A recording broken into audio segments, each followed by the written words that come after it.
I am planting my first massif, speaking French again, you know, flower thing. Yeah, I'm going to go with that one. So my potager is right there, but obviously I don't know. I'm planting little fruits. I'm not super big on vegetable. It's lovely. I love having a lot of herbs. I love having a variety of vegetables, but I think what I'm going to do is plant potager plants where I can and mix it with plants, flowering plants. Mostly I'm more concerned about wildlife eating than I am. I have access to wonderful, incredible French food, and honestly I don't think the prices are that high either. So even though I love that I can just come and pick tomatoes for my meal in the evening, I also don't need like a ton of vegetables either. I'm not trying to feed an entire family on it. Anyway, so what I wanted to tell you is that I planted a hawthorn right there, and agastache, and symphytum. I'm going to have to look up in English what that is. I can't remember. This is a plant that birds absolutely love, and pollinators in the spring will be thrilled with this too.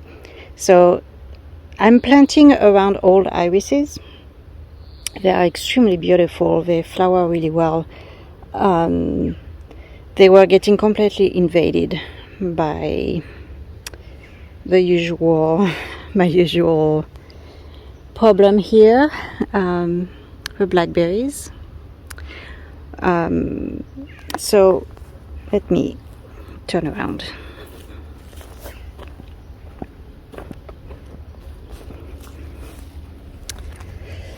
So this is the stone bench we found under all. You could not see it at all. It was completely taken over, and so was everything else right here. So that's what we have been doing for the past few days. And I do not want to leave bare soil for too long because it's going to dry out. I'm not always going to be here to water. So I'm trying to plant as much and as fast as I can.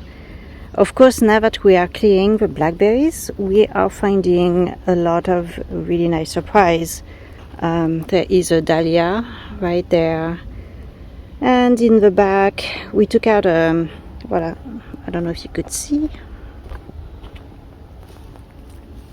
but where the branches were, we took out blackberry also. So now we can really see the irises in the back, and apparently there is a forsythia going there, peaches, and also rose bushes. So I have no idea what all of this is going to look like by next spring, but I think this is going to be a very, very nice spot. And it is right across the steps going down to the lower level, and a view with beautiful trees. We are going to have to cut, actually remove some of those, because that's an oak, another oak. It's full of oaks growing there, and they are basically growing on planks of wood right now, which of course we have to remove because these are not very practical whatsoever. You hit your head every single time you get up. Well, every single time I come up. So we are going to have to do something about those.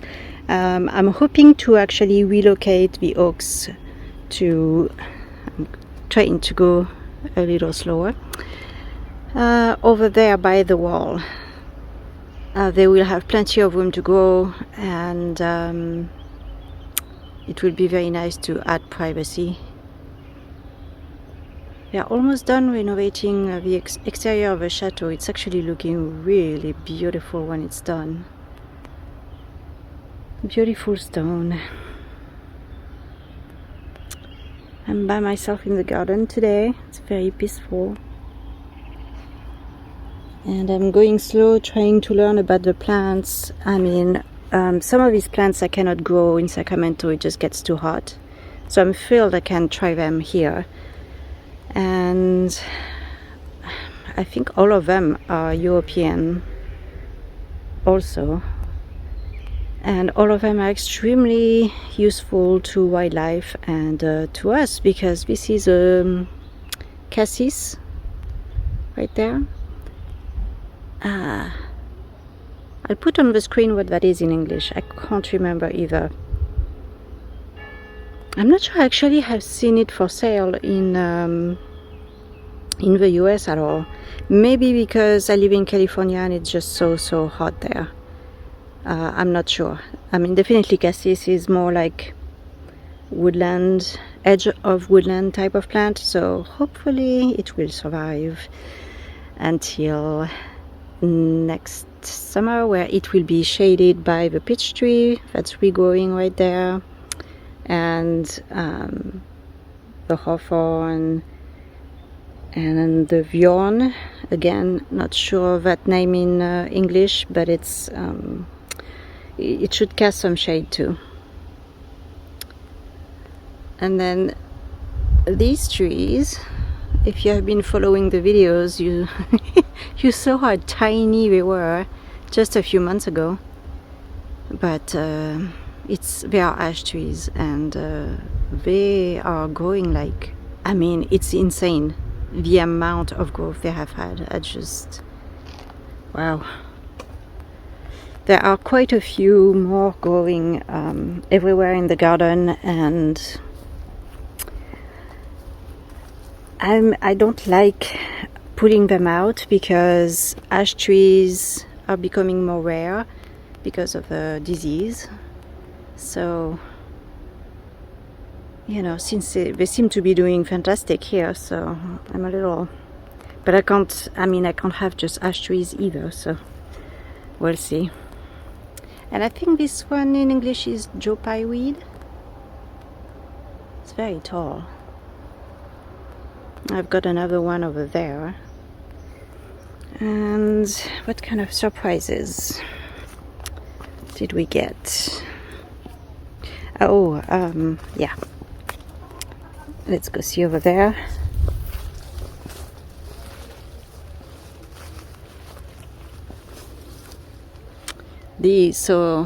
Well, it's faded now, but oh man, what is that in English again? Jesus. Anyway, it's the purple variety. I guess it's the wild variety. So I love those. I find them extremely pretty. So do the bees.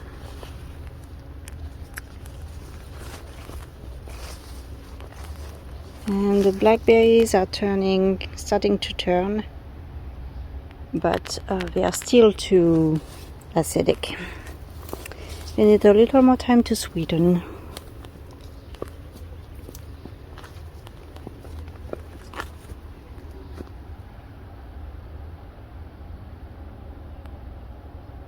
Oh, I love this garden.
So we've got a problem that is pausing the work in everything else here.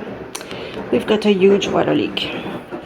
We do not know where it's coming from, but basically the water went all the way to behind the washing machine, and yeah, it must have been going on slowly for a while, and we did not notice because there was a lot of things piled up in that corner that the previous owners had left, and we had not gone through it yet. So now we are going to cut off all this drywall, which always worried us because we have no idea what's underneath. We don't know if the pipes you can see them or not, or hopefully they are not in the wall. But anyway, that's the project for today. The drain pipe.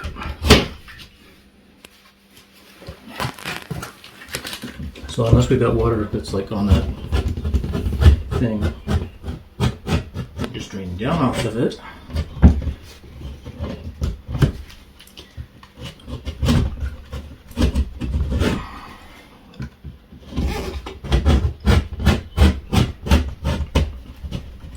There's that crazy kitchen sink set up.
Okay, not grounding wire.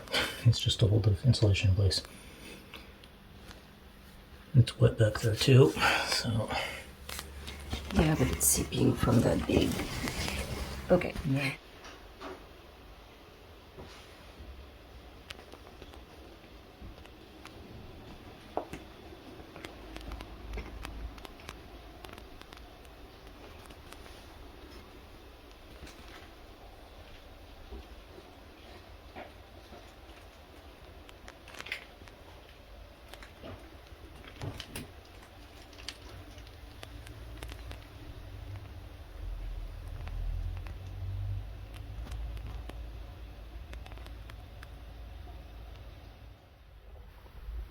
So by some miracle at the end of July in France, we managed to get a plumber, and it was thanks to many people helping us. It was just there is a fantastic network of people just really ready to give you a hand with any problems you've got. So he came, did the repair for a very reasonable price.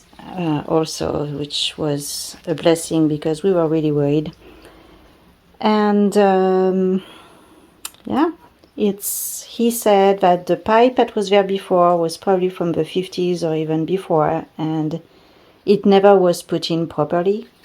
So basically it has been leaking for all this time, very, very long time. So no wonder it's humid permanently. And we also talked to him about, closing walls like that in basements when you have a brick wall, and we are against the hill.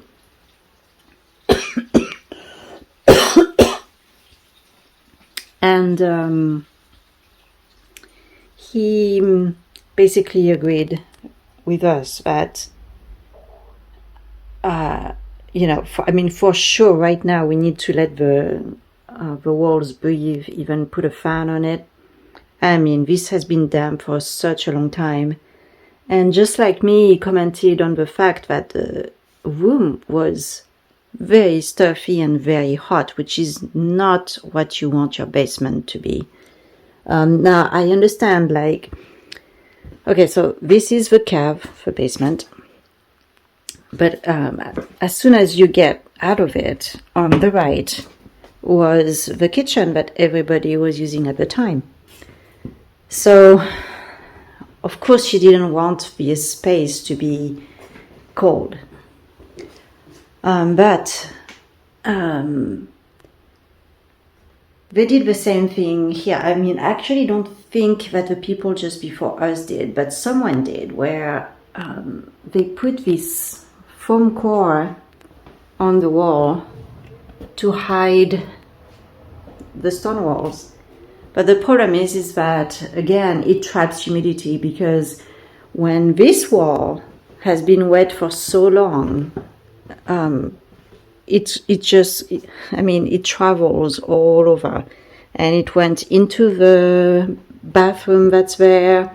Basically, this whole entire side is damp, and it, of course, goes everywhere. Plus, the chimneys and the roof are in such a bad state that there is a leak coming down that chimney. The guy who went on the roof to do a little leak repair told me the chimney was it's just the bricks. There is no mortar. It's just in really, really bad shape. So it will all be getting fixed one way or another. And it's all good. It's all good now. I was really worried that we would not be able to get a plumber to come before we were leaving, which would have been a big worry. But it's done. There is no leaks anymore. Things will dry out.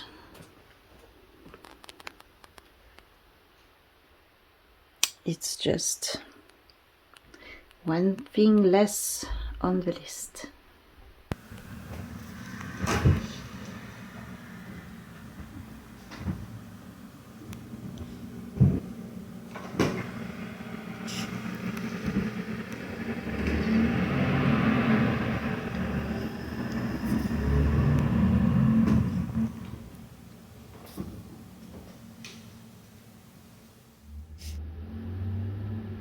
I am going to miss these little kittens so much.